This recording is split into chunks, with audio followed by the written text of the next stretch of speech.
હોળી જેવા તહેવારો આનંદ અને ભાઈચારા માટે ઉજવાતા હોય છે, પરંતુ ક્યારેક આ તહેવારો દરમિયાન અસામાજિક તત્વોની હરકતોના કારણે શાંતિ ભંગ થતી હોવાના બનાવો પણ સામે આવતા રહે છે.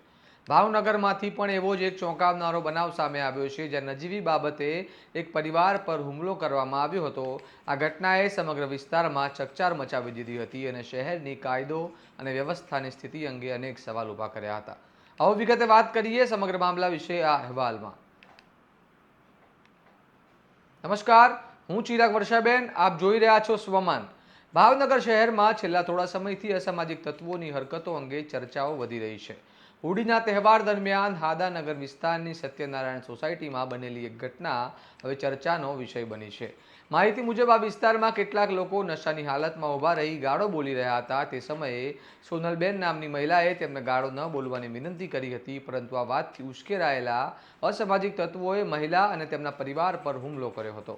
આરોપીઓએ લાકડી અને લોખંડના પાઇપોથી પરિવારના સભ્યોને ઢોર માર માર્યો હતો અને જાનથી મારી નાખવાની ધમકી પણ આપી હતી.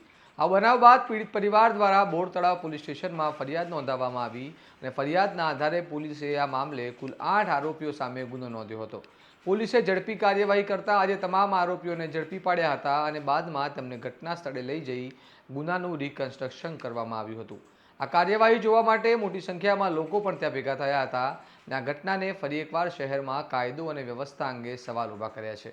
કારણ કે સામાન્ય બાબતે પરિવાર પર હુમલો થવો અને તે પણ તહેવારના દિવસે શહેરમાં અસામાજિક તત્વોની હિંમત વધતી હોવાના સંકેતો માનવામાં આવી રહ્યા છે.